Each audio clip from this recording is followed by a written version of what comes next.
Vamos a recibir ahora a Jorge Rachid, médico sanitarista, asesor del gobierno de la provincia de Buenos Aires, integrante de COPAL. Él va a hablar sobre la pandemia y la crisis civilizatoria. Buenos días, Jorge. Mucho gusto, gracias por estar presente. Jorge, si querés decirle algo. Buenos días, sí, Jorge. claro. Bueno, desde ya muy, pero muy agradecido por estar compartiendo con todos nosotros este tiempo. Sabemos todos que estás recontraocupado y bueno, reitero este agradecimiento. Es un placer que estés compartiendo con todos nosotros. No, yo les agradezco a ustedes, buenos días, ¿cómo están todos? Uno siempre aprende, me hicieron recordar, sobre todo Sebastián, que fue el que más escuché, al doctor también lo escuché un poquito, porque vengo de otro Zoom. Tenemos, con esto las nuevas tecnologías, parece que estamos trabajando más que cuando éramos jóvenes, así que también es verdad, todo, uno aprende, me acordaba, yo fui muchos años cirujano, así que toda la parte cirujana de emergencias, estuve en Neuquén casi 20 años, así que ustedes me hicieron recordar muchas cosas, muy bueno lo tuyo, Sebastián, debo reconocer que has estudiado mucho y la verdad te agradezco, te agradezco que lo puedas compartir, porque es lo más importante de la docencia. Yo soy docente también, fui docente hasta el año pasado en Ciencias Sociales, 26 años en la Universidad de Lomas, y la verdad es que yo quería decirle 2 o 3 cosas de la crisis sanitaria de la pandemia. La pandemia ha provocado una crisis sanitaria, producida por un bicho, menos que un bicho, porque es una molécula. La molécula es parásita, no tiene vida propia, tiene posibilidades de parasitarse cuando encuentra un lugar donde parasitarse. Pero esa crisis sanitaria en que ha puesto el mundo también desnuda algo de lo que decía Sebastián, que es la crisis civilizatoria, que van desde los modos de vida hasta naturalizar la muerte. Ustedes imagínense que el mundo viene soportando hace 15 años 24.000 muertos por día promedio, por día, de hambre, de los cuales 8.000 son niños, más o menos también en promedio. Nunca se declaró una pandemia por esto. Imagínense la cantidad de muertos por hambre. Y viene soportando hace más de 10 años una epidemia, endemia se llama, porque no ha transcurrido de esos límites geográficos, del virus de ébola en África, que ha matado miles de africanos. Tampoco se conmovió el mundo, debe ser porque eran negros, qué sé yo. Hay una cuestión de este tipo entre el mundo occidental y el resto. Pero también el mundo se acostumbró a soportar el cambio climático, que es justamente lo que produjo la aparición de la molécula, del virus. Porque el virus se supone, por todos los estudios e investigaciones que se han hecho en el mundo, de que es un mutante de una especie en extinción, porque ustedes deben saber que todos los meses desaparecen 1000 especies en el mundo entre fauna y flora. ¿Sí? Sería largo de explicar, pero esto es producto del calentamiento global que va cambiando las condiciones y que seguramente los hijos de mis nietos o van a tener que ir a vivir a Marte o van a tener que parar con esta polución que estamos realizando, porque realmente estamos destruyendo el único satélite que tenemos, que es el planeta Tierra. Pero además de eso estamos desertizando la Tierra con los agrotóxicos, entre ellos el glifosato, que produce muerte de flora y muerte de fauna, muerte de humanos y alteraciones genéticas. Fíjense la cantidad de elementos que hoy podríamos decir hemos naturalizado en los últimos años, que hubiese países que bombardean a otros, muertos que se producen por millones, desplazados que vemos la fotografía en el Mediterráneo flotando, de ¡oh, qué barbaridad! Nadie sabe por qué vienen, por qué están ahí. Entonces se ven fotos y no se ve la película. Y la película nos explica que estamos en una crisis profunda, que este virus puso en evidencia en el mundo. ¿Por qué? Porque con un virus, menos que un bicho, insisto, se cayó esto que parecía la Armada Invencible, los mercados, las empresas, los papeles, las bolsas, el déficit fiscal, el equilibrio macroeconómico, todo lo que parecía que formaba parte vital del riesgo país, todas estas cuestiones prácticamente que no tienen nada que ver con la vida, se cayeron. ¿Por qué? Porque la salud es lo más importante. Lo único. Y sin salud no hay economía. Porque veamos los países que hicimos cuarentena y los países que no lo hicieron. Ayer un periodista me preguntaba, pero doctor, después de 5 o 6 meses de cuarentena, ¿tenemos la misma cantidad de contagiados que Italia? Le dije, sí. ¿Vio? Qué casualidad. Exactamente la misma cantidad. Pero quiere que le diga una cosa. Con esa cantidad de contagiados, Italia tuvo 32.000 muertos. Fíjense ustedes qué dato. Y el 19 de marzo, cuando empezó la cuarentena en la Argentina, único remedio conocido, no hay otro hasta que salga la vacuna, que por suerte ahora hay un horizonte, y después los quiero dejar con una esperanza, porque tenemos mucha esperanza. Nosotros hace mucho tiempo que sabemos cómo se están produciendo las vacunas a nivel internacional. El 19 de marzo, la Argentina tenía 2 muertos por COVID y tenía 40 infectados importados, todos con nexo epidemiológico, que podíamos seguirlo hasta el último contacto que habían tenido y aislarlo, que es lo que produce que no haya contagios masivos comunitarios. Brasil tenía 5 muertos, 19 de marzo, y tenía casi 70 y pico de contagios también importados. Hoy Brasil tiene 2,5 millones de contagiados y tienen prácticamente 115.000 muertos. Entonces, uno dice, muchas veces se dice, a mí la política no me importa nada. Vieron que mucha gente dice, yo con la política no me meto. No, sí, hay que meterse, porque la política tiene que ver con cada acto de nuestra vida. Hoy hay en la Argentina, según nuestros matemáticos, como Adrián Paenza y como otros que ustedes no pueden conocer o no, como Jorge Ayala, 18.000 argentinos que no murieron. Claro, no podemos festejarlo, porque es contrafáctico, pero hay 18. ¿Se imaginan lo que son 18.000 personas que no murieron en la Argentina? Gracias a que todos los argentinos hicimos el esfuerzo de cuidarnos, por lo menos en su mayoría. Entonces, uno tiene que recapacitar sobre esto, porque hay dolores muy fuertes por la cuarentena. Claro que hay dolores. ¿Cómo no va a haber dolores? Sí, en una guerra hay dolores. Con la diferencia que en esta guerra ni te han destruido la casa, ni te han bombardeado, ni te han tenido temas de muerte inminente, salvo aquellos grupos de mayor riesgo.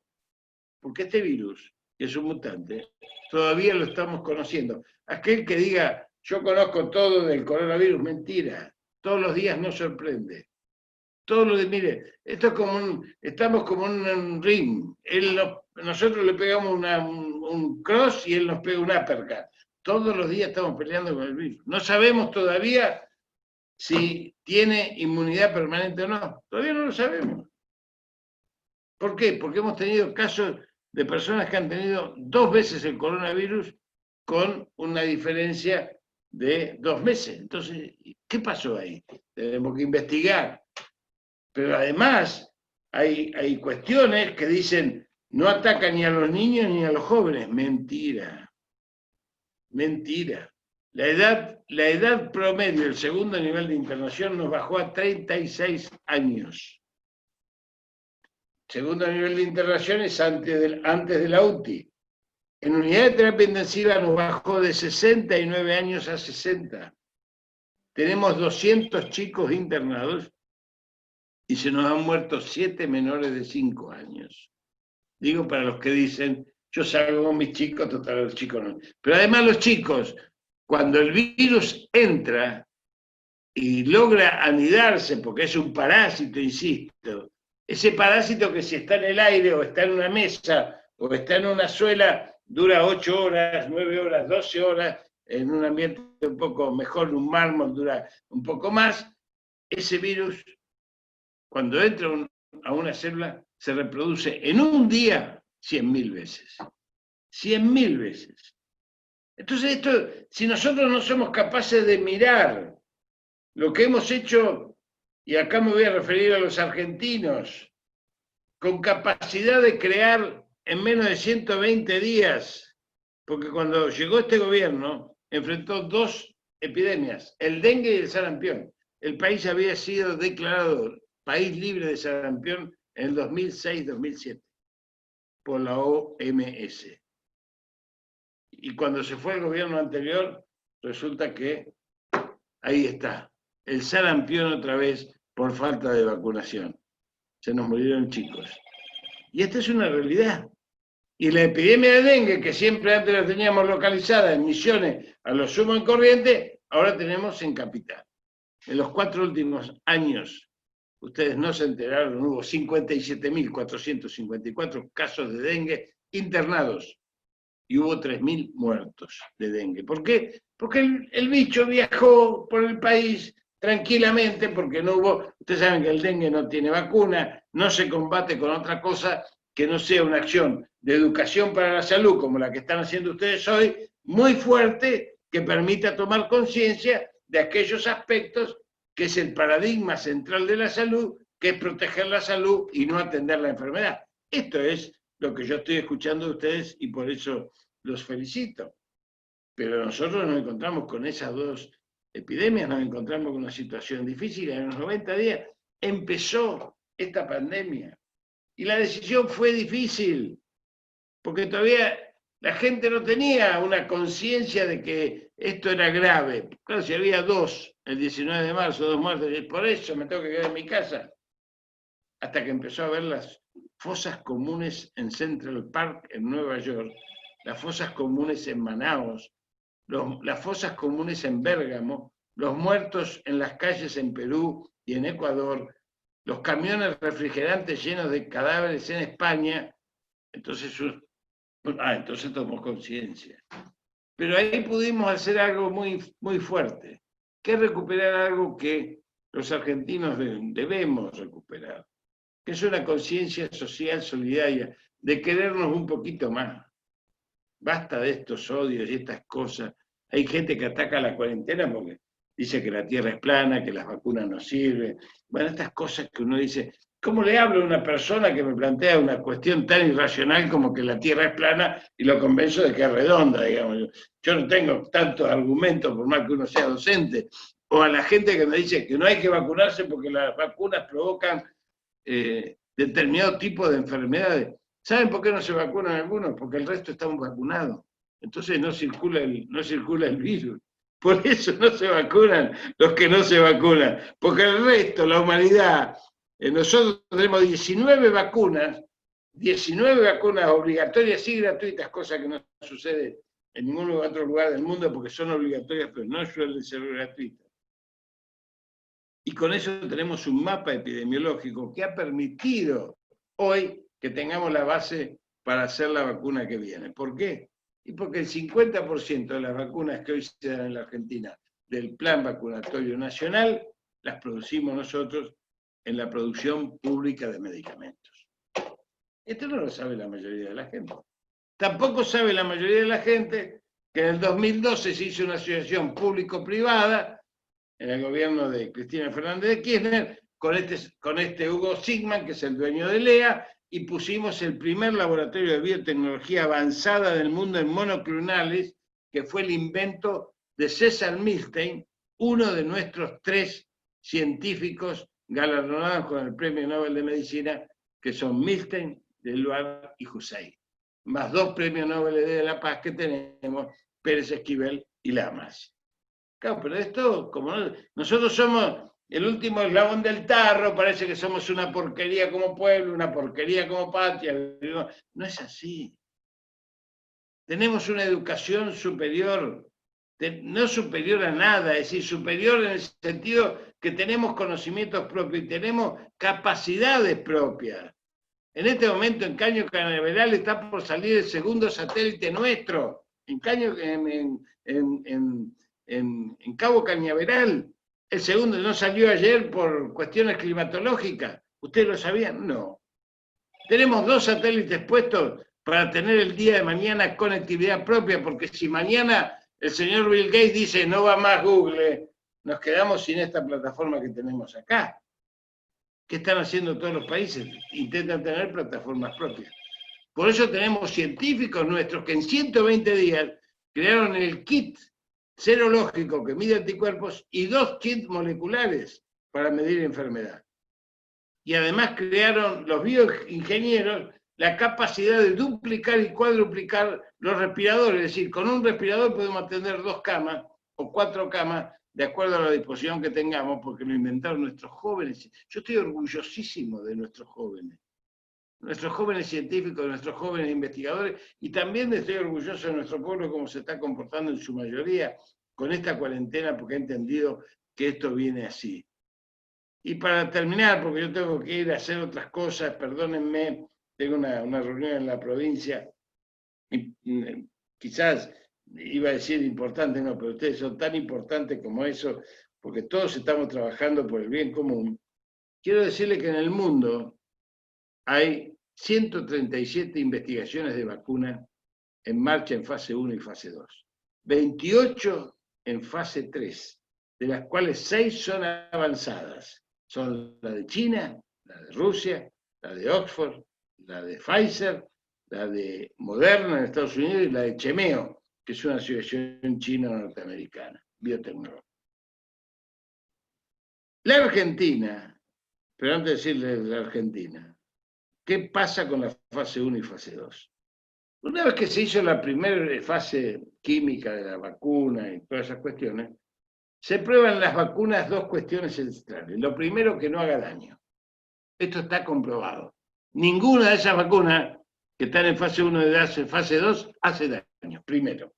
Segundo, todas esas están produciendo anticuerpos. Fase 3, que es la de ahora, la masiva de voluntarios, es una primera etapa, es la que se mide la perdurabilidad del anticuerpo.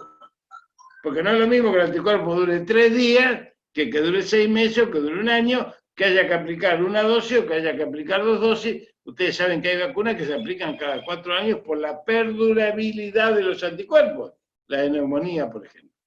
Entonces, esto tienen que saberlo, porque nosotros a fin de año, principio de año, vamos a tener la vacuna. La Argentina, por esta asociación del 2012, y por haber repatriado 1.248 en el plan raíces científicos que estaban desparramados de todo el mundo, ¿saben por qué estaban? Por todas las dictaduras militares, como César Milstein, que tuvo que exiliarse en el 66, y en el 68 fue premio Nobel de Medicina en Cambridge, Inglaterra. Y esa universidad de Cambridge ganó 5.000 millones de libras esterlinas por año desde entonces. Que si fuese un jugador de fútbol no hubiesen pagado por lo menos la formación. Pero no, los científicos de esas cuestiones no suceden. Con esa base científica nosotros vamos a producir el principio activo de la vacuna que va a salir. ¿Y por qué vamos a hacerla con México? Más allá de lo que dice hoy el Diario Nación, yo digo, el ladrón ve a todos de su condición, y el Diario Nación dice, hay un negocio espurio. Miren, sí, hay un negocio espurio. La verdad que solamente en la mente febril puede haber. Nosotros vamos a hacer el principio activo y lo vamos a mandar a México, porque México tiene plantas preparadas para producir este tipo de medicamentos para 600 millones de personas entre Estados Unidos y México. Si no tuviésemos que producir nuestras plantas, están preparadas para 44 millones de personas. Entonces, en un mes y medio, nosotros podemos tener de las 150 a los 250 millones de dosis que necesitamos. Los principios activos, los científicamente valiosos, lo vamos a hacer con los científicos argentinos, con los científicos del CONICET, y por eso Oxford confía en la Argentina. Pero también es verdad que va a venir la China, porque también vamos a producir la China, y si viene la rusa, también vamos a contra la rusa, porque en realidad estamos en condiciones de manipular los virus, ya que hacemos otras vacunas con virus. Nosotros tenemos 26 equipos trabajando en la investigación de la vacuna propia. ¿Qué significa esto? Hay uno que ya está trabajando con Estados Unidos, Francia e Israel. Eso está en fase 2, pero esos 20 equipos están financiados hoy por el CONICET, por Ciencia y Tecnología, por el Gobierno Nacional, y esto a nosotros nos tiene que llenar de esperanza. Por eso, cuando uno ve ya el horizonte, porque estamos viendo el horizonte, estamos hablando de fin de año, uno dice, sabemos que el único remedio es la cuarentena y la vacuna cuando salga. Mientras tanto, tenemos todo lo demás son métodos paliativos. En Provincia de Buenos Aires estamos con un ensayo clínico sobre el suero recuperado, que nos está dando muy buenos resultados. Estamos en los 1.200 pacientes ya con suero recuperado en tratamiento. Tenemos una muy buena respuesta terapéutica, pero todavía hay que protocolizarla, porque no es lo mismo, como decía Sebastián, un paciente diabético o un paciente con obesidad mórbida que un paciente con una cardiopatía o un paciente joven. Hay que saber cuándo lo ponemos, como cuando usamos la dexametasona, porque si se le administra en un momento inadecuado de la evolución de la enfermedad, puede hacer daño. Esto hay que saberlo, hay que ser serio. Yo les pido que sepamos que hay un viejo dicho que dice, después de tanto nadar en un naufragio, ahogarse cuando uno está llegando a la orilla sería muy dramático. Tenemos que cuidarnos. Fíjense ustedes lo que está pasando en Jujuy. Tenemos que cuidarnos. De acá a fin de año, mucho barbijo, mucho alcohol, mucha higiene, pocas reuniones familiares, poco contagio, porque lo que está pasando en la Argentina es una situación muy esquizofrénica. Ayer perdimos una enfermera del Hospital Durán, llevamos más de 60 muertos entre camilleros, enfermeros y médicos, y la verdad es que cuando nuestros trabajadores de la salud salen a la calle no pueden creer lo que está pasando en la calle con la falta de capacidad que tienen algunos sectores para contagiarse e ir a buscar el virus, como dice el doctor Kahn. Nosotros estamos recomendando firmemente cuidarnos, seguir ejercitando la cuarentena, que ustedes puedan guiar incluso hasta por estas plataformas los ejercicios. Es muy importante para la salud,